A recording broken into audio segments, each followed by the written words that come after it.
I can hear you. Shall we start?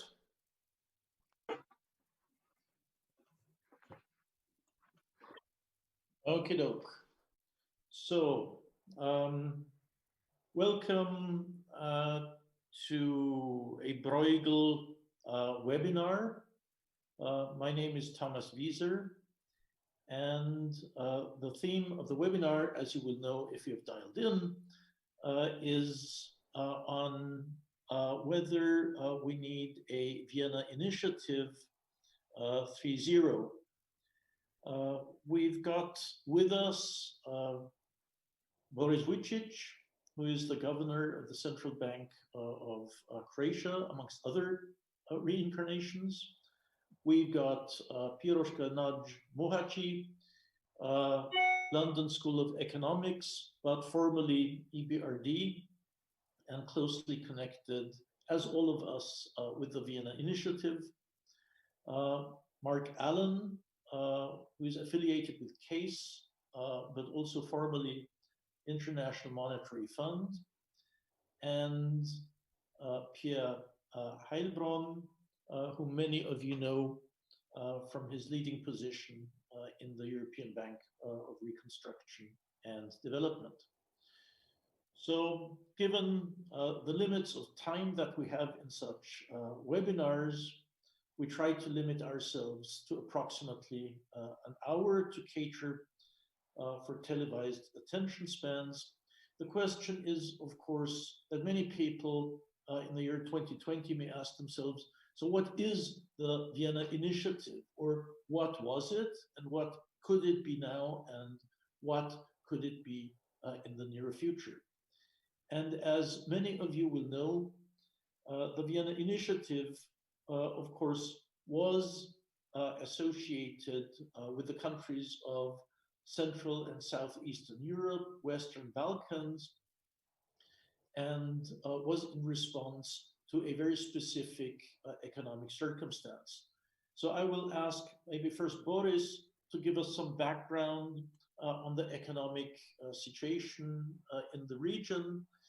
And I will then ask Mark to give us an outline of where we come from as Vienna Initiative, Piroshka to explain her point of view, what the differences between then and now are, and then turn over to Pierre, how the EBRD is evaluating the situation.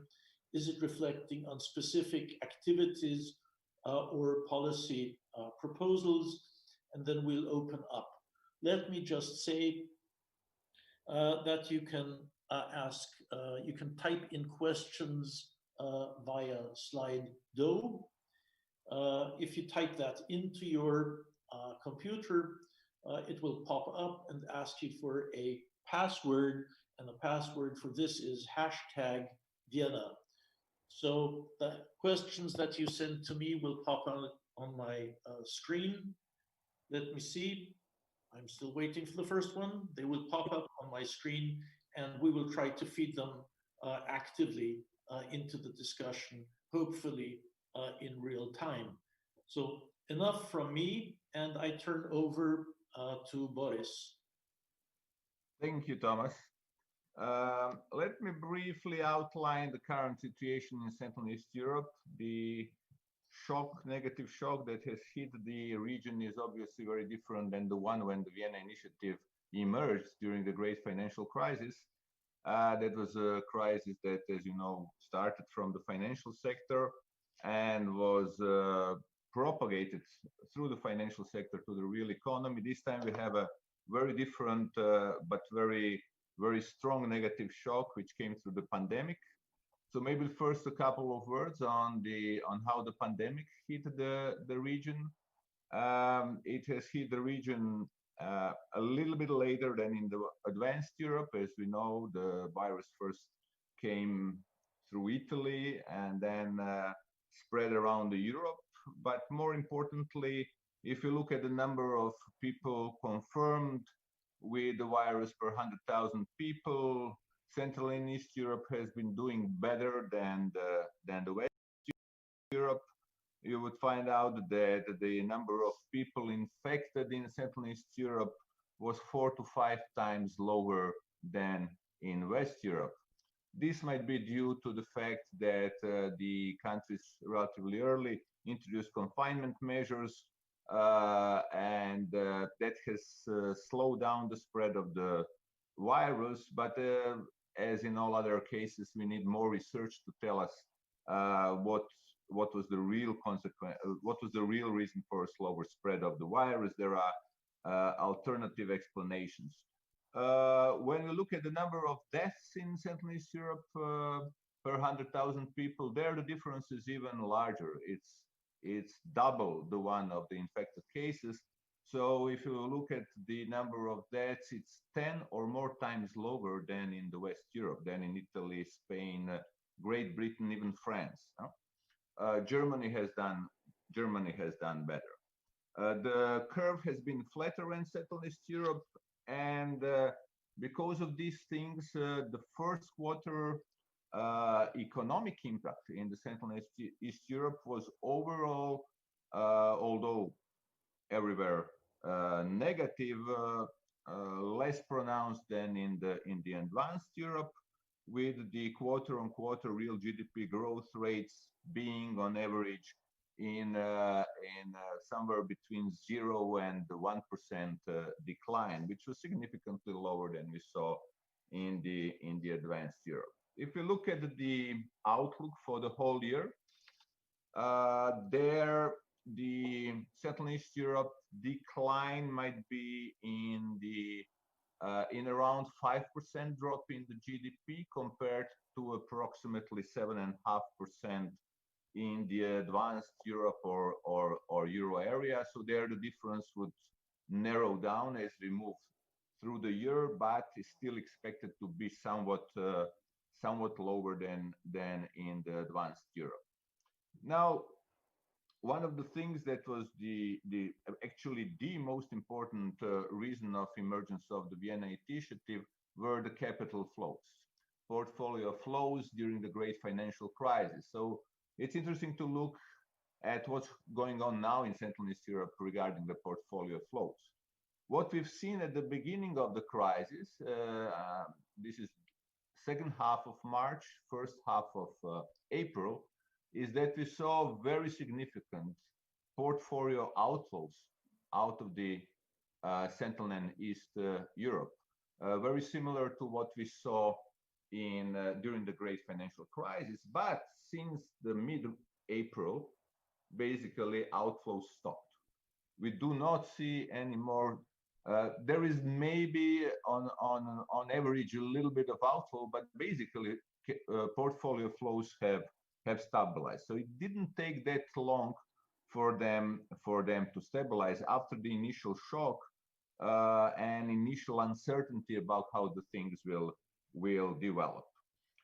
Now, one reason why that is so is probably that the situation that we see now in Central and East Europe compared to where we were during the last crisis is significantly better, in a sense that the current account deficits are much lower than they used to be at that time. At that time, much of the model of growth and banking was to bring cheap capital from West Europe into East Europe through the subsidiaries of the Western banks. Therefore, the loan-to-deposit ratios were very high, 120, 130, 140. In some Baltic countries, even 200% or over 200% of GDP. Today, what we see is that the loan-to-deposit ratios are below 100. And in most of the cases, actually, the subsidiaries of the banks in Central and East Europe are net creditors of their mother banks at the moment. So we have a quite different situation at the moment.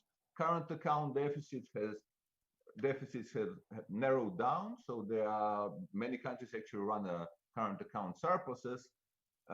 So the risks that we saw then are different, I would say today. Now, if you look at the impact that the COVID crisis will have on Central and East Europe, obviously it will again be negative.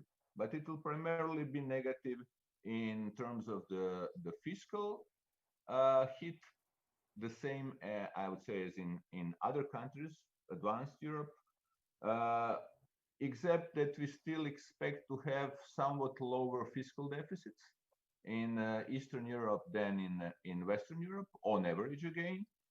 And we will see, of course, increase in the public debt in all of the countries in Central and East Europe.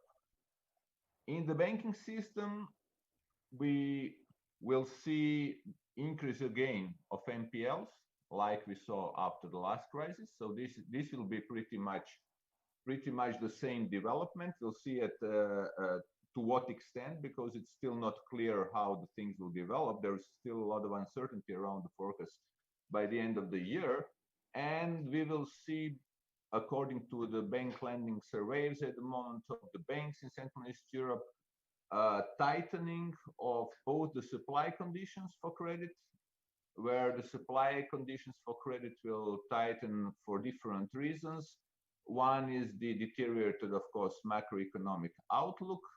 The other one is increase in the NPLs.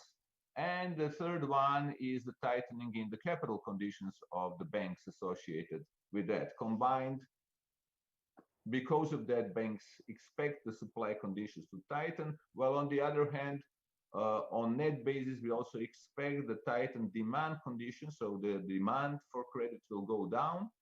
But there, the situation will be mixed, or already is mixed, in the sense that the retail demand is already negative, coming down, while the corporate demand, particularly for the liquidity support of the banks, is up.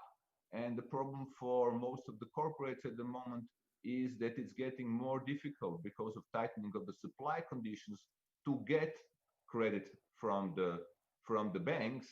And this is where governments, of course, try to intervene, mainly through the guarantee schemes. But we're also working, as you know, through the Vienna Initiative on the dialogue. We had last week one workshop, dialogue between the IFIs and the banks on the IFI instruments, which might help this demand for credit that we're now seeing with the corporate sector, which has been hit by the crisis. Oh, I don't hear you, Thomas. So mute. Thomas is muted. Right. It always helps if one unmutes oneself. Right, we'll turn to that in a minute. There's also one distinguishing feature, of course, between EU member states and non-EU member states, the impact that the recovery fund will be having on their economies, even though it is an instrument that foresees some contributions for non-EU member states. But also to that, we will return in a couple of minutes. I'll turn to Mark now to remind our audience of what exactly the Vienna Initiative was and is about. Mark. Thanks very much, Thomas.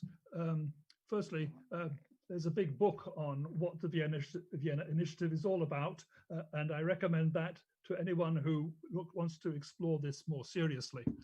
And well edited by Mark, I must say. Okay, that's my plug. The Vienna Initiative 1.0 and 2.0, the sort of two initiatives, both responded to shocks which hit West European parent banks and were propagated into the region, the Central and Eastern and Southeastern Europe region. In the first crisis, the Vienna Initiative 1.0, funding sources for parent banks had dried up as a result of the global financial crisis. And there was a danger that the subsidiaries in the region would be defunded, and that would exacerbate the shocks that were hitting the region already from the financial crisis itself. Individuals' banks' actions in response to this funding crisis ran the risk that it would make things worse for other banks as well as the countries concerned. And so the problem was solved by through the Vienna Initiative, through a system of monitoring exposures and multilateral development bank help to the banks involved to maintain their exposures to the region. In the second incarnation of the Vienna Initiative 2.0, this followed the exacerbation of the Eurozone crisis, which itself was in fact a continuation of the global financial crisis. And the parent banks were being forced to delever, to reduce their leverage very rapidly. And the danger was that since this was a highly leveraged region, the Central Eastern and Southeastern European region, this deleveraging would deprive the region of the resources of bank credit that it needed for growth. The solution which was adopted in the Vienna Initiative was transparency, to make sure we knew what was happening, and close monitoring of banks' delevering operations country by country, so that we could identify problems at an early stage and propose remedial actions. Now, in the event, as Boris has already mentioned, the banks were able to locate local funding sources to replace the external funding sources, and this deleveraging crisis was largely mitigated. Now, I think one question today is whether there is a similar macroeconomic or financial shock being transmitted to the region via the parent banks, which might warrant another Vienna Initiative 3.0.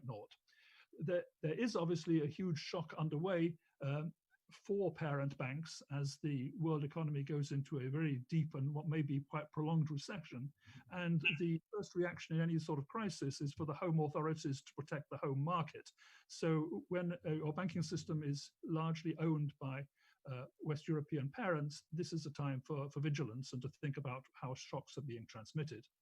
Now, those were the sort of two spectacular parts of the Vienna Initiative. There's also the less spectacular routine part, which Boris has also alluded to, which is as a sort of permanent structure to identify spillovers into the region from not only from the parent banks themselves, but from the regulatory and market pressures on the parent banks. And this is particularly valuable for I think as Thomas mentioned, it's particularly valuable for those countries which are not part of the European regulatory structures and so have less say in what goes on, particularly for the countries in the West Balkans and possibly some of the countries beyond that in the Eastern neighbourhood. Now, as this crisis develops, non-performing loan levels, which Boris already mentioned, are certainly likely to rise further. The stock of government debt and government guaranteed debt is going to be rising. And we've already seen that because of the effects of consolidated bank supervision, this can create problems for local banks to provide the funding needed to local governments. I think that's an area which is going to need to be watched. There's also another continuing problem, which is that as parent banks change their strategies, this often involves disposal of units in the smaller, less important to them markets in the region. And that's often in the absence of suitable buyers. So I'd say even if there is no direct macro financial shock going from the parent bank into the region, there's certainly a lot to be watching for. Thank you. Excellent. Thanks very much, Mark. So I think Mark has already set out the scene, what was, and I turn to Piroshka to describe her views of what are the similarities and what's the difference between then and now.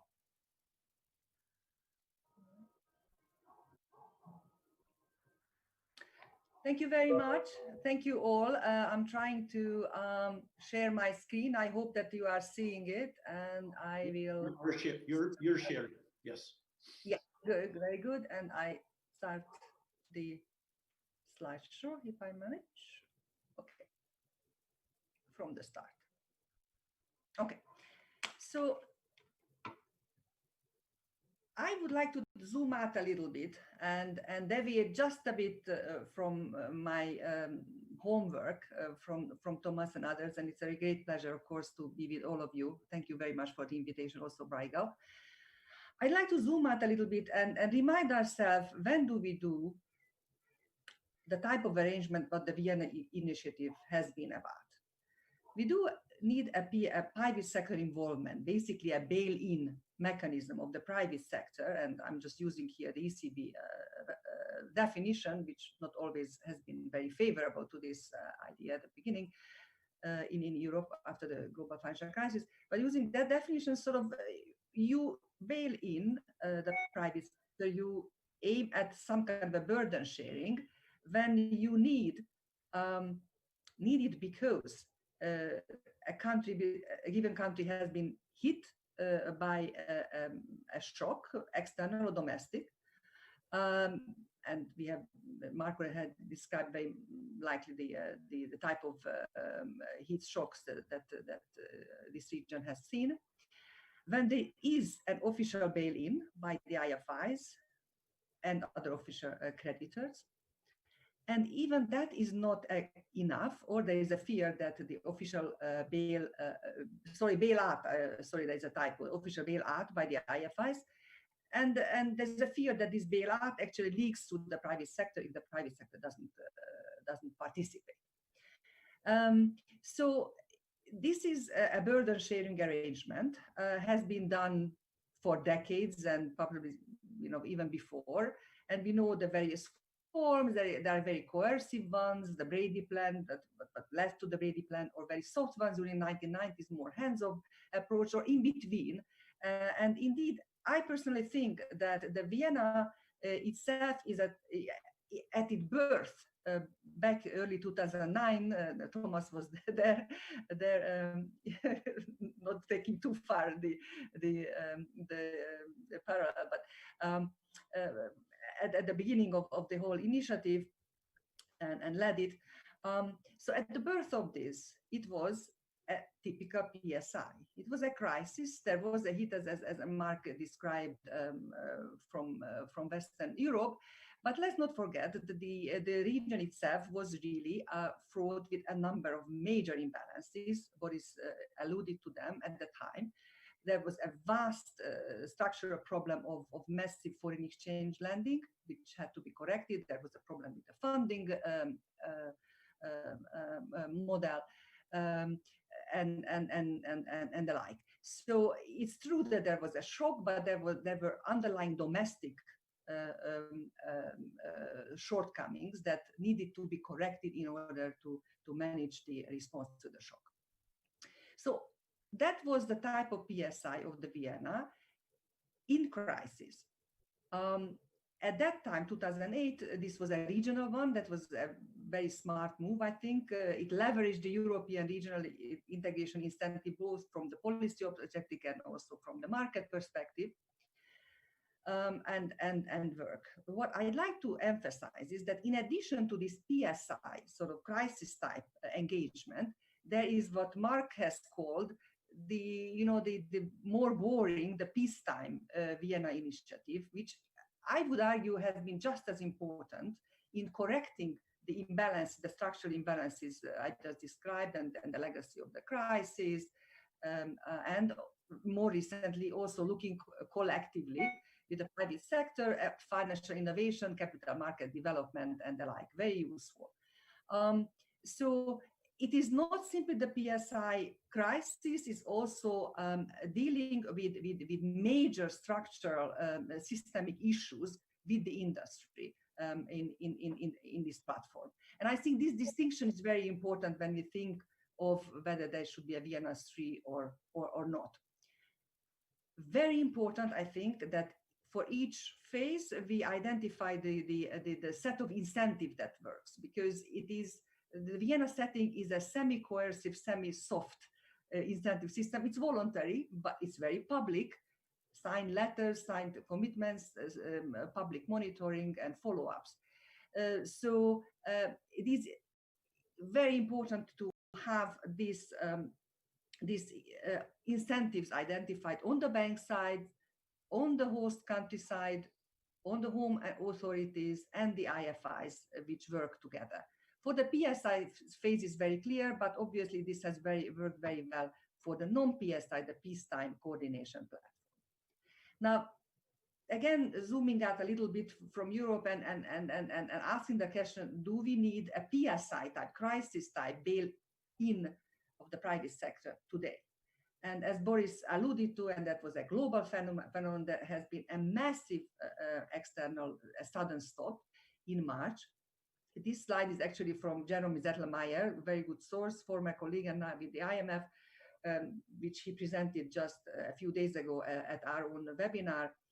And showing on the very left-hand side, if you see the big drop in the capital flows and also commodity price declines and all that. So that was March, and that was a very bad thing. But as also Boris has alluded to, there has been a general improvement in emerging market conditions. And today, both advanced countries and emerging markets broadly, I'm not saying there are no country differences, they are, but broadly are able to do,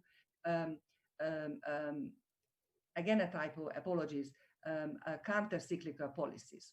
The big enablers of this are central banks of advanced countries, which have cooperated among themselves, but also have expanded the Fed, notably its repo facilities to virtually all monetary authorities in the world in the case of need. The ECB, much more cautiously, but also moved with currency swap operations, more repos, as I understand, to Boris's country, as well as Bulgaria, and opening hopefully for Romania. So this has enabled, together with the quantitative easing of big advanced country central banks, enabled local central banks to also ease policies. Interest rates have been generally cut, and the central banks of open small economies, not the systemic ones, have been able to do a variant of quantitative easing. The BIS had a very nice paper just a few days ago published on this. So central banks, both the very big advanced ones and the local central banks, have been able to enable the fiscal authorities to do the right thing. And what is the result? There has been a record issuance since March in EM, emerging market sovereign issuance, and that's the middle graph there. And the cost of funding, the left-hand side graph shows, has also dropped.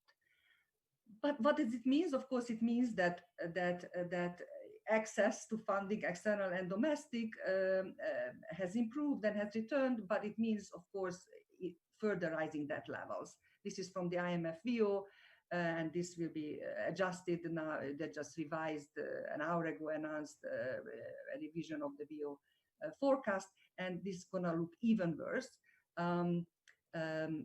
if the excess continues. So where exactly are we now in overall emerging markets? And then I will zoom in on our the region of interest, Central Eastern Europe. Currently, there is market access, and much of the IFI firepower is still there, according to the IMF. So only a fraction has been used, even though there is a large coverage of small countries. And the central banks are cooperating very nicely, as I just briefly described. But we shouldn't be complacent, because the situation is incredibly fragile, tremendous uncertainty, and very volatile. There is a day when there is excess, and there is a day that there is a sudden stop. And that's what I understand from people with whom I consulted from the markets. And under no matter what scenario you take, unless you believe in the miracle of tomorrow, a vaccine, there will be a significant death stress in emerging markets. So we are a little bit in between two storms. We had the March storm, and then we are probably going into another storm where, even under the reasonably favorable scenarios, and what I have here is the OECD's own forecast, it's more severe than the IMF's just recently announced revised, but everything looks pretty gloomy for next year. So if that's true, then what do we need, in my humble view? we need as a minimum the type of Vienna which is about coordination, the boring one, as Mark described. And it is shocking to hear from market participants that there are no real investor calls going on between the emerging markets and the investors. There are partly banks, but also investors, non-bank investors. Very little phone calls, updating of what's happening. So I think as a minimum, given that we are, unfortunately, before a big storm, we don't know whether it's as big as March, but definitely will be big, according to any forecast we look at. Even countries which don't have an IMF program, so don't have a acute liquidity stress, let alone solvency stress, it would be very useful to set up the coordination pattern between the investors and the debtor countries with the help of IFIs. This is still, peacetime, quote unquote. These, it seems to me, work very well in the regional setting because it can leverage the regional political economy incentives. Investing IFIs can take a lead, as they have been in peacetime in the Vienna Initiative. Expand, as several of you have already alluded to, go beyond banks, also non-bank investors, capture them if possible.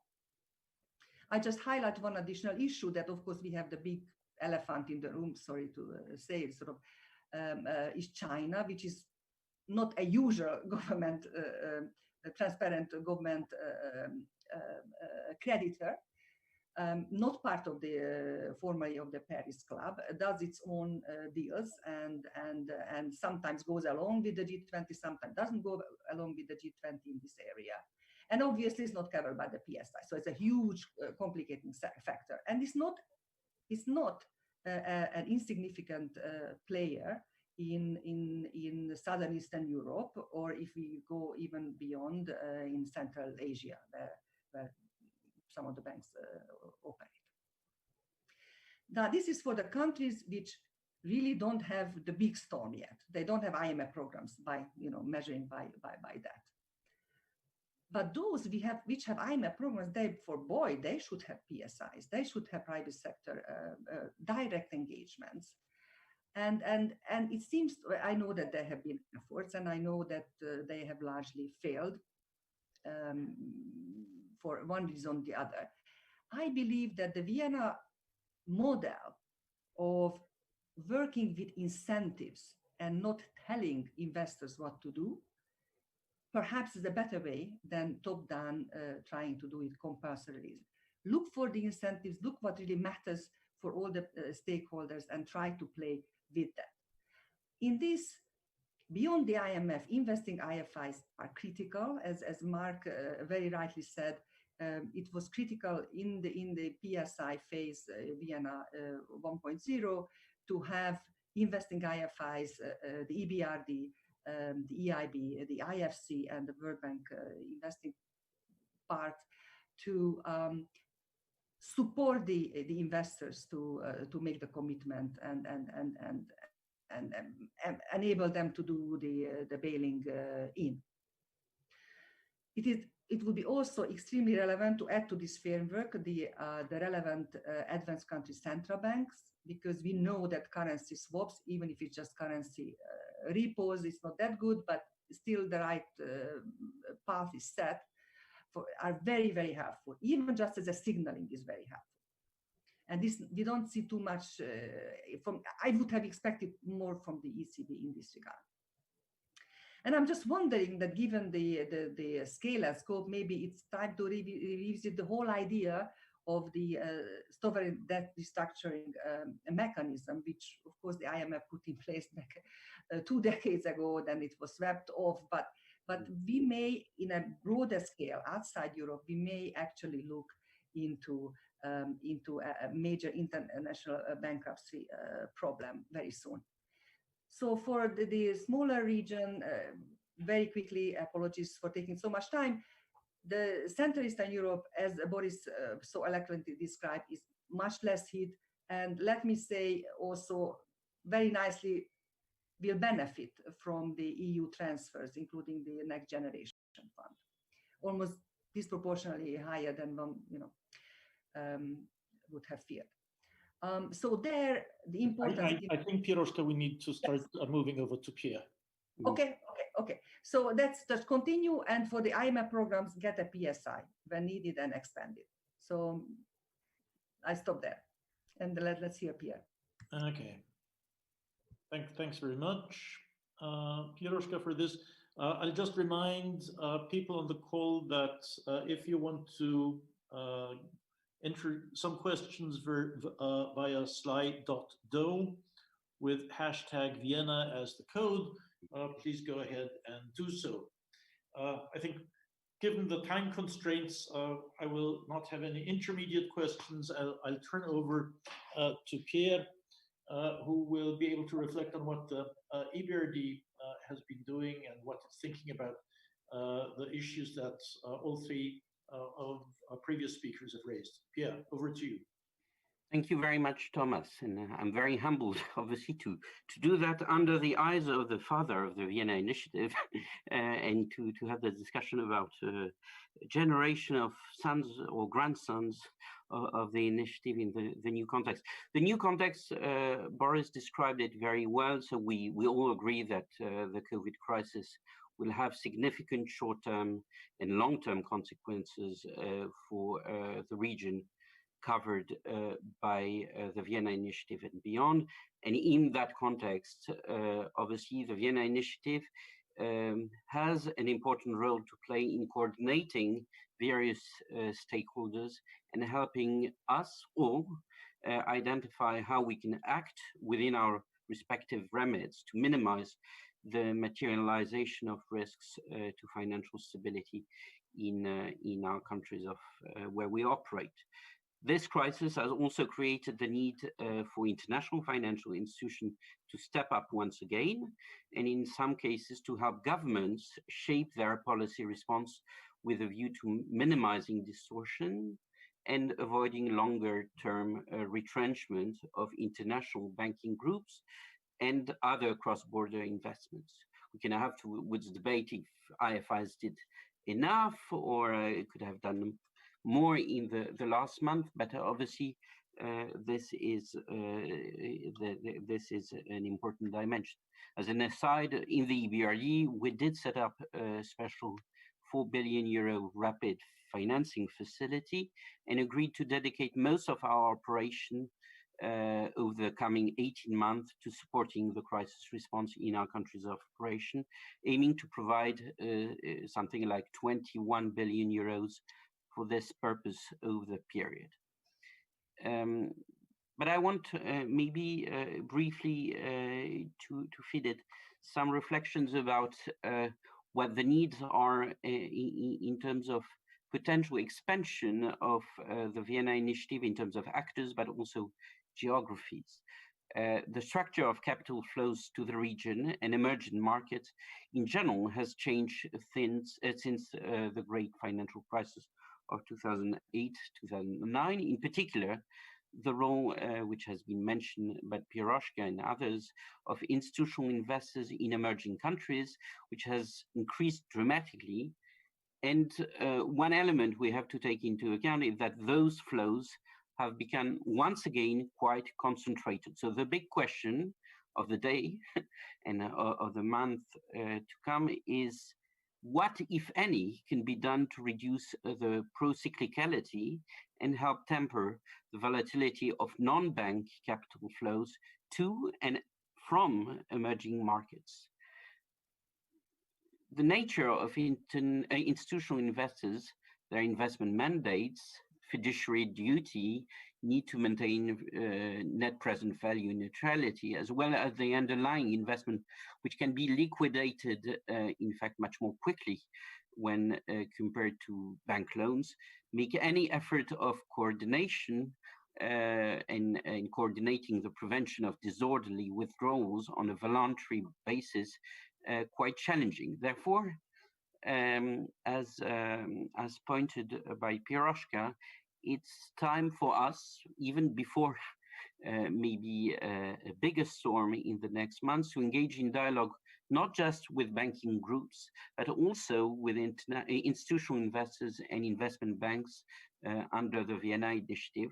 We'll start with the exchange of information and work together toward the goal of identifying a common thread and perhaps an alignment of interest that could over time help make capital flows intermediated by the institutional investors less volatile.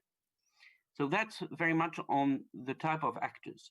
Moving on to the traditional private sector participant of the Vienna Initiative, I mean cross-border banking groups, it is clear that in this crisis, central banks, regulators across the EU and the neighboring countries have taken a number of actions to manage cross-border liquidity, repayment moratoria, dividend policies, liquidity ring fencing, and more. However, in some policy areas, better coordination both inside the EU, but especially within the EU's neighborhood, would be of much value in our opinion. I will not say anything new by admitting that the EU's banking union is still a work in progress and that the ring fencing of capital and liquidity still happens occasionally, nevertheless on a smaller scale than in the last crisis.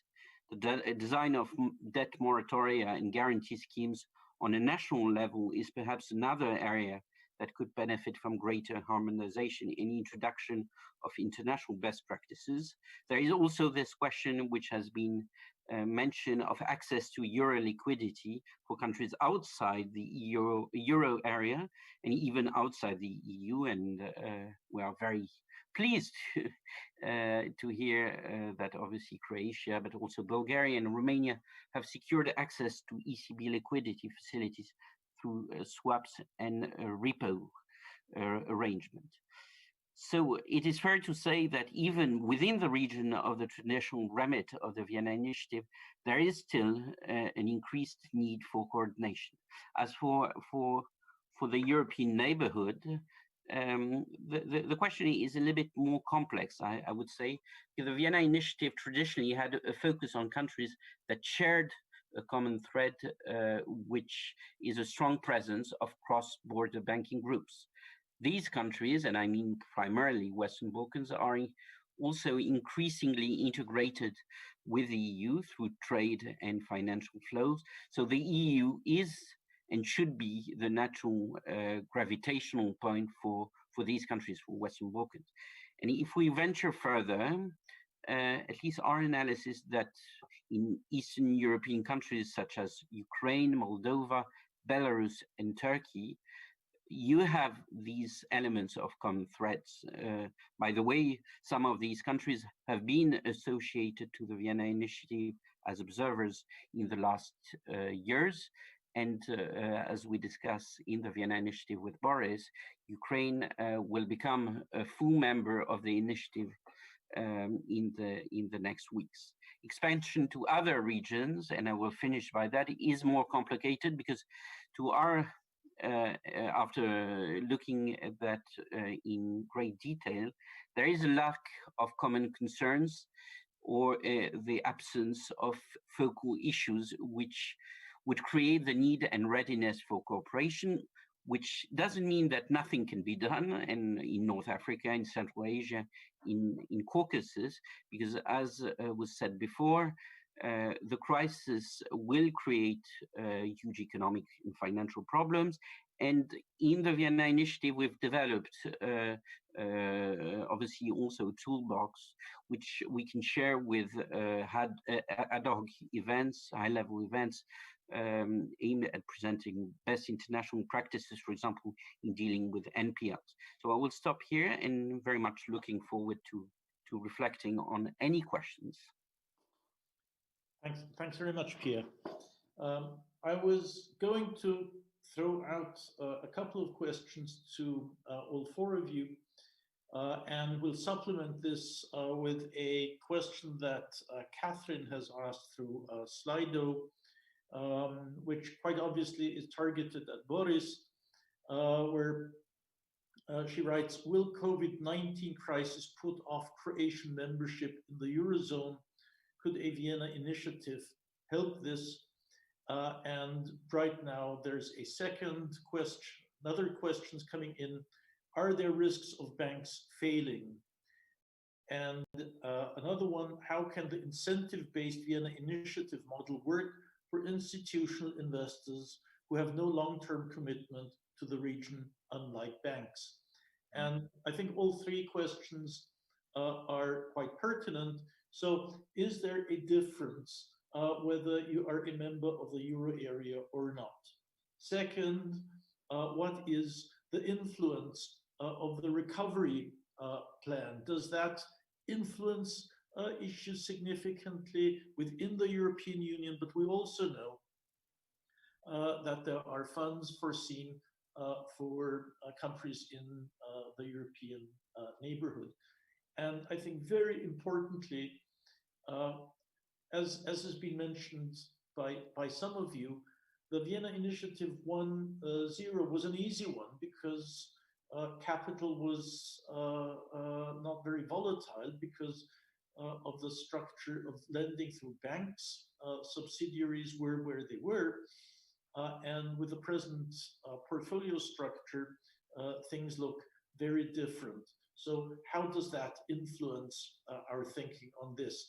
I think I would like to turn first to Boris, then to Mark, Piroshka, and Pierre again in this Thank you, Thomas. way.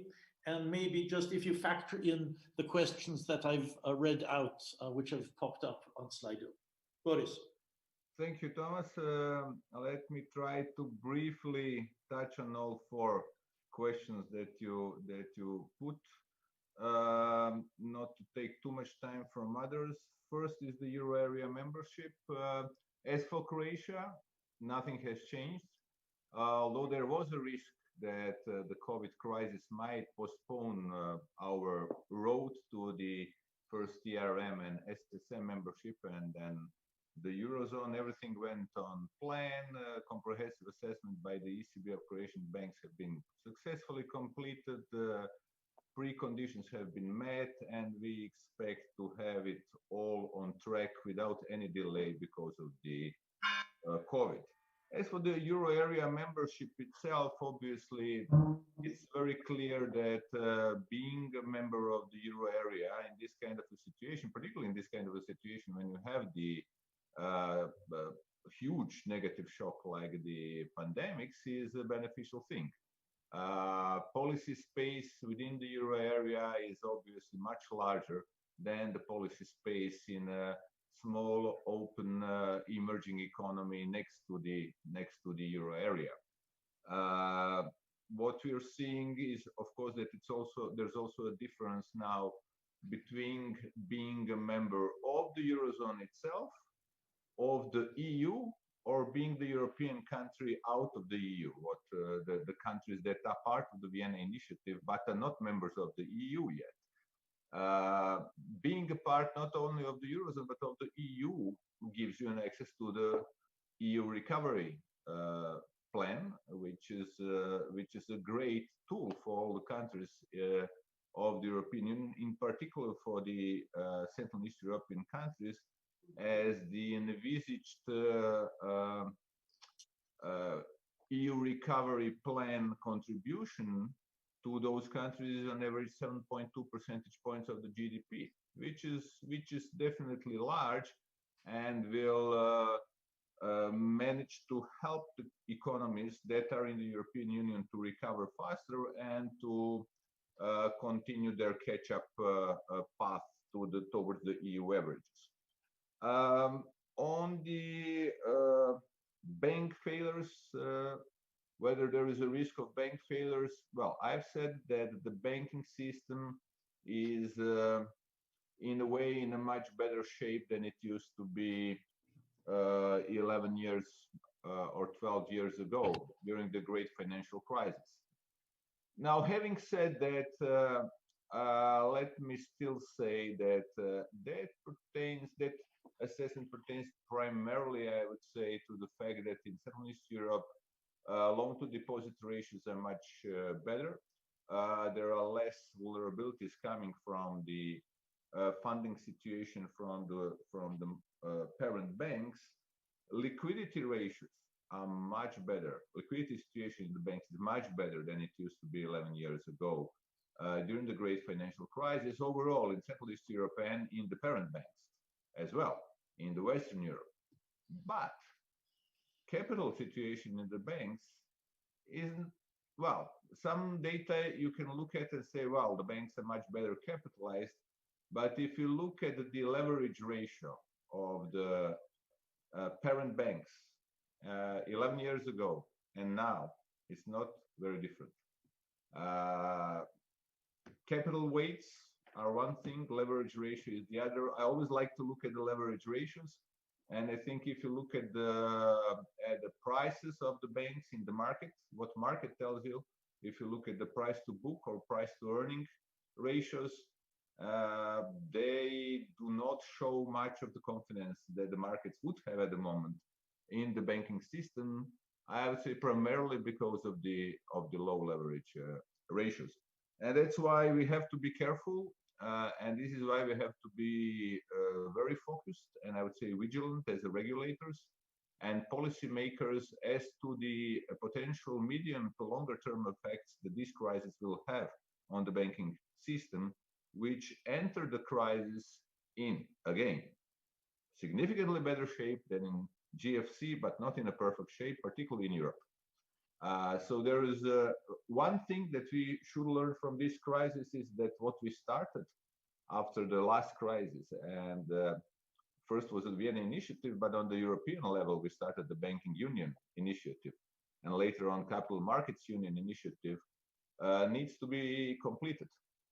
Discussions that we had within the Vienna Initiative during the crisis and at the ESRB clearly demonstrate that it's very difficult to move, and we knew that even before that, it's very difficult to move through a new crisis without having the banking union completed, because incentives are still not aligned. But I would say exactly because of this type of reasons, it's good to have a platform where you have a continuous dialogue between the home and host regulators and the banks operating in the region. It's very important to have that, and it definitely helps. I always tell everyone, it doesn't maybe help to solve all the issues, but I have not seen any disadvantage of having this dialogue. Sometimes we agree, sometimes we do not agree, but it's definitely much better to have this type of a platform than not to have this type of the platform. And sometimes even things that you do not observe at first glance come out and become helpful in this dialogue. Let me give you one example. There are many of them that I've seen during this latest round of discussions with the banks and home regulators. Basically now it's ECB, mostly one home regulator. You had a large pressure on the exchange rates in the late March and beginning of April. Depending on the countries, exchange rates depreciated from, let's say, 2% to 14%, Hungary 14%, Romania, but basically you had a market pressure on the exchange rates. If at that time, because of all the uncertainty, banks which are operating in these countries which face the market pressures decide to hedge their equity positions. That adds to the foreign exchange market pressures, while on the other hand can hurt their portfolio quality on the asset side, because much of those loans that these banks have are indexed into the foreign currency. So sometimes if you do not have a dialogue, if you do not put everything together, individual participants are sometimes, if they look, particularly even in the banks, if the risk looks at one thing, credit department looks at another thing, you can have actions which are not in the best interest even of those that are undertaking these actions at the moment when they are happening. This was the same problem that we had during the Vienna Initiative 1.0, but they emerge in a different format right now. Now, if you would have a banking union, If countries enter the EU and the Eurozone, many of these things would go away. And this is why we have to continue on that road. And lastly, the last question about the institutional investors, few words. As Pierre has already mentioned, we now have decided to try to involve institutional investors into the Vienna Initiative.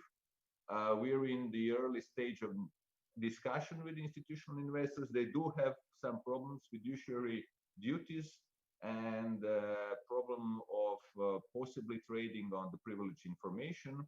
But I think there are ways to go around that, and they show their interest to join the Vienna Initiative. Of course, the big problem was that first time they were called in, they thought, oh, you're calling us for a bail-in. No, no, no. It's not that. No, relax, it's not a bail-in. It's not mandatory, nobody will squeeze your hand, but we want to have a discussion with you, and I think now we're moving in that direction as well. Thank you. Many thanks, Mark.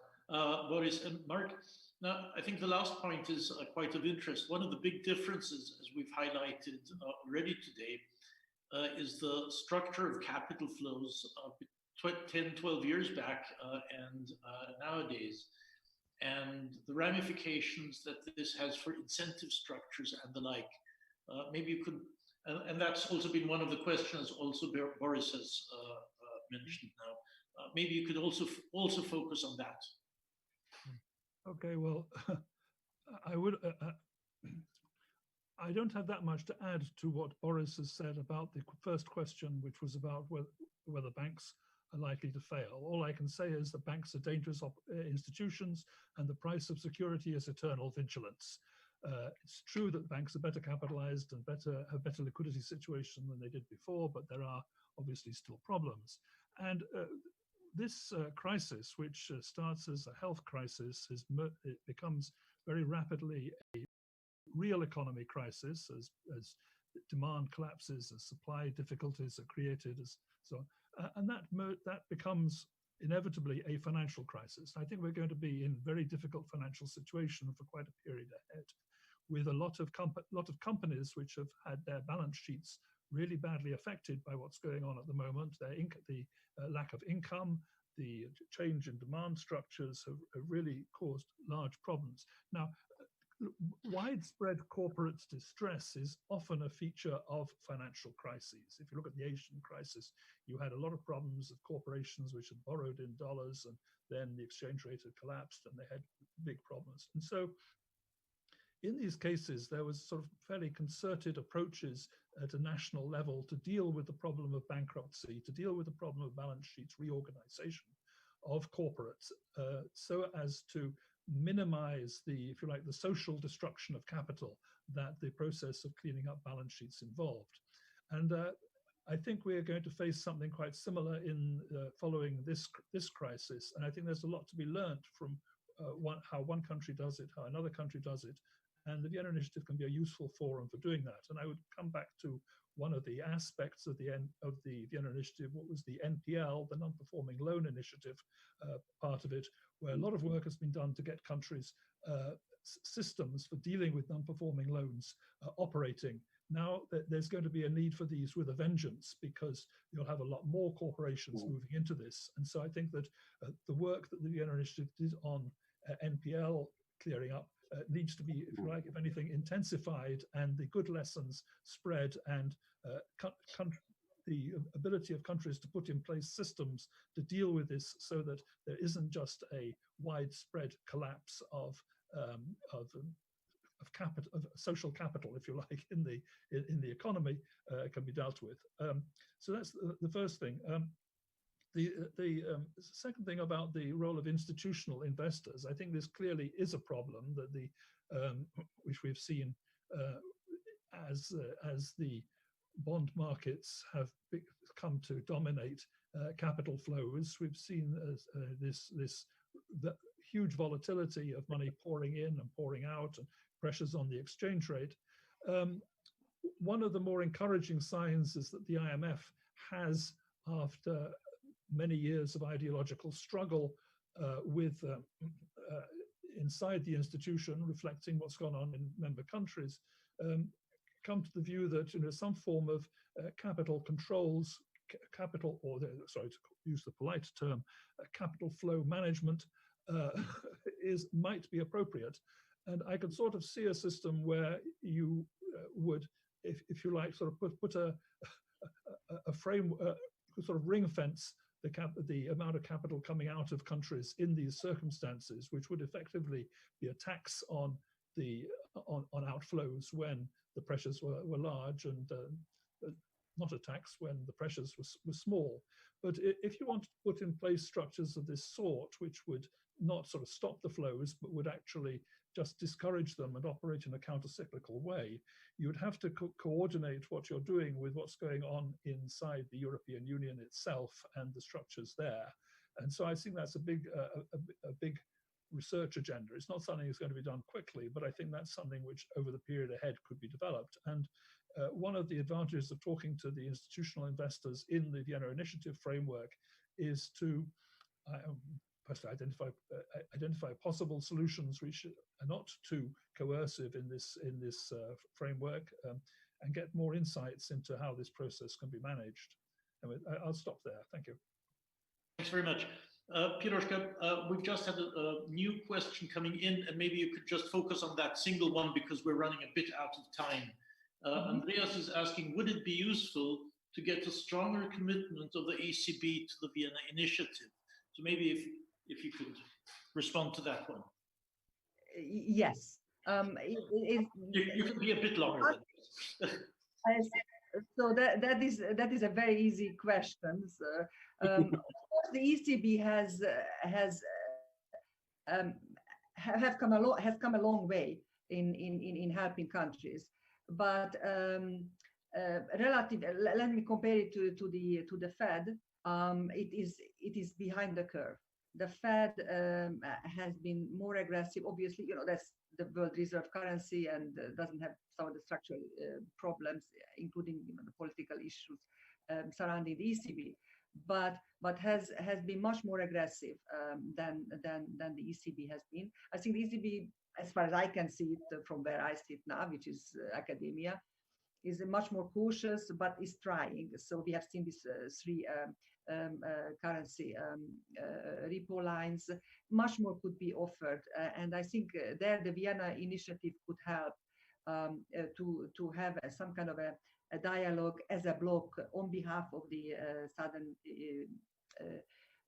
European countries, particularly outside the EU, to have a better access. Can I say two sentences on some other points on the institutional investors? This is not unprecedented, right? This is not a newcomer to the game. It's more complicated than talking to a few banks, which are also having their regulators around them. But it's not a new thing. From the 1990s, we have the institutional investors, and they have been bailed in. It's more complicated. So, and I think involving them on the incentive basis, asking them what is their interest is critical. And there, let me just correct, because there was one question. Western banks stayed in not for political reasons only, because of enlightened interest of the EU integration and the rest. They were safeguarding their investment. And actually, safeguarding that investment was paid up very well in the post-crisis years from 2012 on. So they safeguarded their investment, and that's exactly the point to be put to the institutional investors. You want to safeguard your investment, and as Mark said, capital controls. What is the alternative here? Absolutely, right. Pierre, the penultimate word is with you. Thank you very much, Thomas. And I can be, I suppose, quite brief because a lot of things have been said about the toolbox, which is provided by the Vienna Initiative, especially on the NPLs, but also other areas which can be very useful in the period ahead.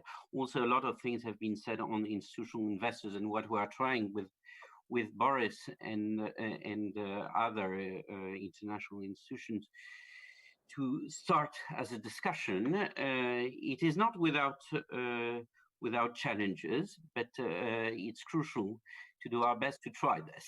And I think you can count on us to explore that and to use this platform also to have the discussion. Just 2 words, I think, maybe on the EU recovery plan and also its implication for countries outside the EU, obviously for the inside the EU, and since EU government are very much, for different reasons, which can be perfectly legitimate, are inward looking, the focus is very much inside the EU, and obviously the recovery plan can be a game changer if it's really implemented, as it is proposed by the European Commission and after the Franco-German initiative. Outside the EU, I think this is, and the next multi-annual financial framework will be extremely important to be able to provide the tools to respond to the challenges which are encountered by neighborhood countries and beyond. These countries obviously have been sometimes less struck in terms of health shock or epidemiological indicators have been better in these countries.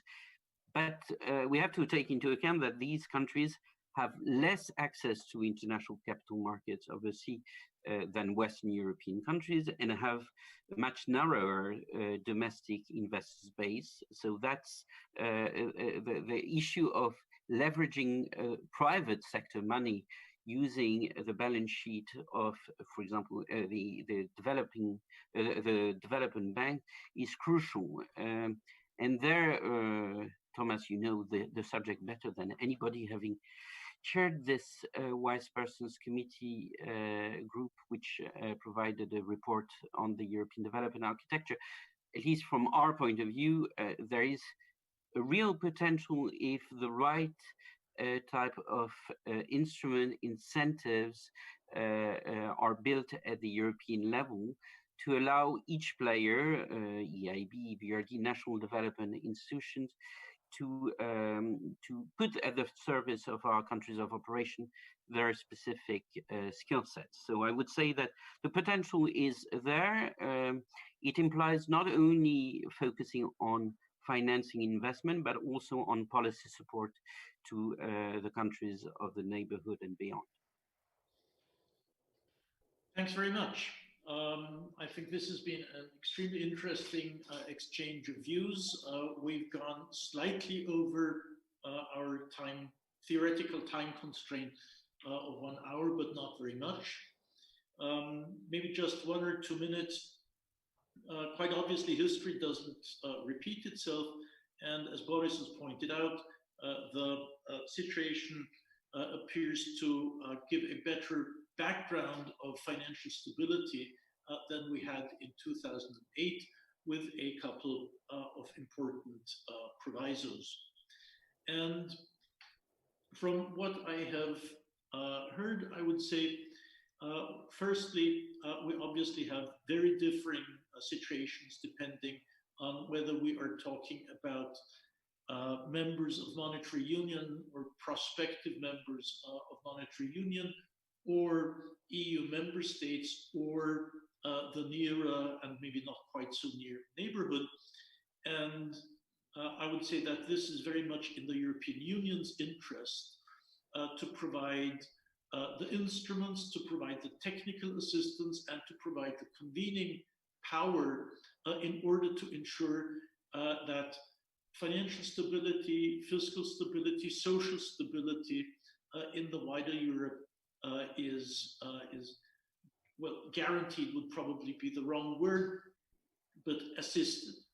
Secondly, there is thus obviously a need to provide at this stage a forum for multilateral or plurilateral dialogue, with not all the important actors of today being involved, but all the important actors of the day after tomorrow being involved.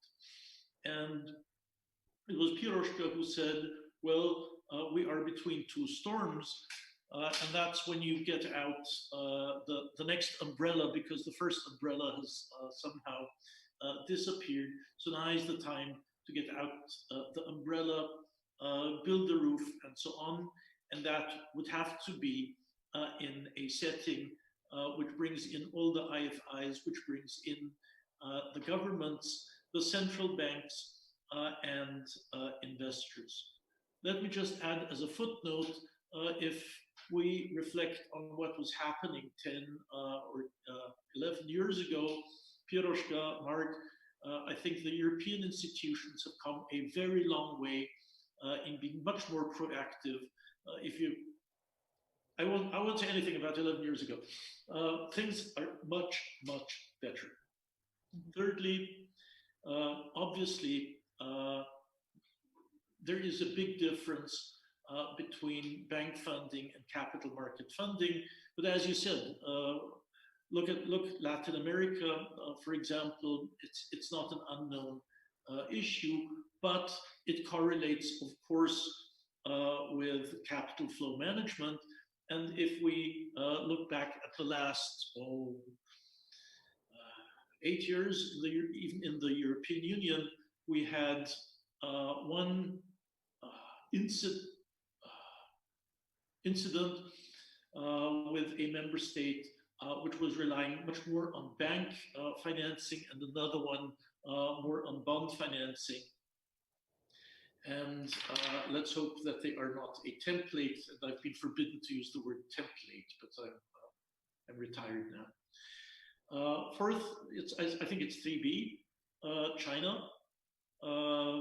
So-called dragon in the room may be better than the elephant in the room. And the dragon being sort of in and out and not part of the Paris Club where it should be, and with a fairly high percentage of exposures in at least quite a number of jurisdictions tied to sort of collateralized assets. This is more than just a small dragon in the room. So outside a program, we are talking about a fairly urgent need of moving things forward. And Pierre and Boris, I think, are doing a great job, but we need to help create the awareness that this needs to branch out very significantly.